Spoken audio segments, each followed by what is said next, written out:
आज विजयी कोण झाले ते सांगा जरा. आज विजयी म्हटलं तर दुःख एकाच गोष्टी झालं की जे पराजय झाले त्या गोष्टीचा फार मोठा मला धक्का लागलेला आहे. 6 सीटांचं टोटल ग्रामपंचायत इलेक्शन होतं, परंतु उक्षी ग्रामपंचायत 5 सीटा बहुमतात आलेल्या आहेत. 1 सीटचं दुःख आलं, गड झाला पण सिंह गेला, ह्या गोष्टी दुःख झालं आहे. कारण प्रभाग क्रमांक 1मध्ये 3 सीटा होत्या. काही ग्रामस्थांचं असं म्हणणं होतं ह्या 4 टाकल्या काय करणार, पण 4 टाकल्याने आपली काय ते दाखवून दिलं होतं. हे भिकारी काय करायचे नको ते वाक्य वापरली होती. माझं म्हणणं एक आहे, आपण गाविक लेवलला सगळे मतदान करताना सगळे एकत्र असतो.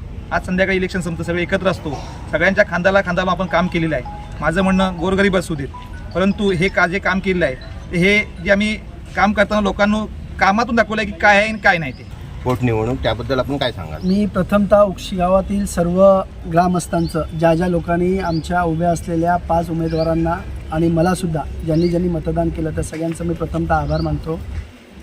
आज उक्षी ग्रामपंचायतीची निवडणूक झाल्यानंतर 6 उमेदवार माननीय राज्याचे उद्योगमंत्री उदयजी सामंत आणि भैया सामंत यांच्या माध्यमातून उभ्या होत्या. मात्र त्यामध्ये आज धक्कादायक म्हणून मला 8 मतांसाठी पराभव पत्करावा लागला आणि लोकांनी मला नाकारलं, हे मी मान्य करतो. ज्या लोकांनी माझ्यावर विश्वास ठेवला आहे आणि ज्यांनी मला मदत केली आहे त्यांच्या समवेत मी आहे आणि कधी हाक मारली तरी माझं काम काय बंद होणार नाही आहे.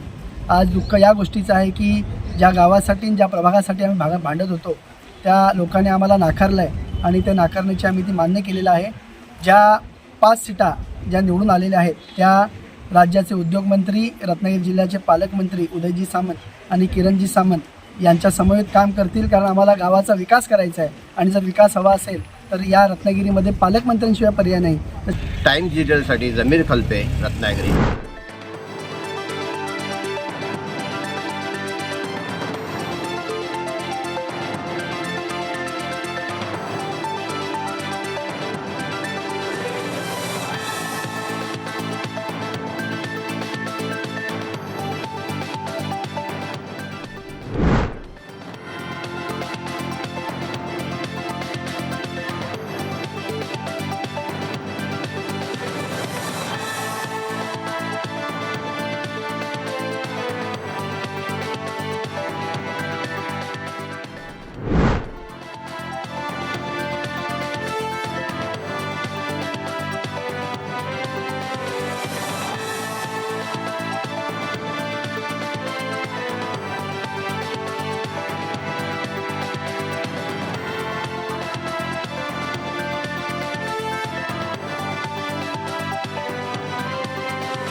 मी शरद पवार काँग्रेसचा जिल्हाध्यक्ष म्हणून जबाबदारीने बोलतो की आज जो अध्यक्षांनी नार्वेकरांनी जो निकाल दिला आहे तो सेम कॉपी पेस्ट करून निकाल दिलेला आहे.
पत्रकार परिषदेचं औचित्य तुम्हाला सगळ्यांना मेसेजमध्ये दिलेलंच आहे. तरी पण या खालापूर तालुक्यामध्ये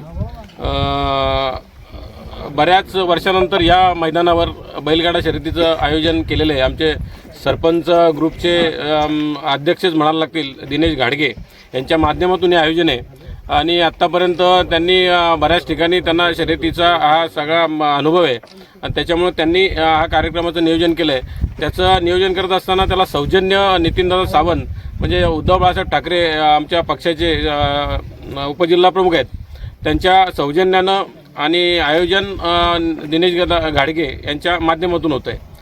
आज आपली संस्कृती आपला वारसा जपत असताना बैलगाडा शर्यती पुन्हा एकदा या महाराष्ट्रामध्ये बैल गाय हे पाळणं म्हणजे पाळणारी जी हे पशु आहेत हे आत्तापर्यंत माणूस विसरला होता. पण पुन्हा एकदा या शर्यतीच्या माध्यमातून सर्व आज महाराष्ट्रातील जनतेचं प्रेम पुन्हा एकदा गाय असेल बैल असेल यांच्यावर व्हायला लागलं. त्याचं कारण असं आहे की या शर्यतीच्या माध्यमातून त्याला पुन्हा किंमत आली.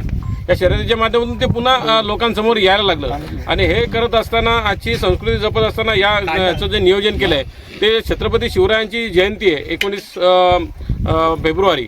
त्याचं औचित्य साधून 18 तारखेला रविवारी सकाळी 9 वाजल्यापासून या शर्यतीचं आयोजन इथे केलं जाणार. टाइम्स डिजिटलला लाईक करा, सबस्क्राईब करा, शेअर करा आणि बेल आयकॉन दाबायला विसरू नका. पाहत रहा टाइम्स डिजिटल.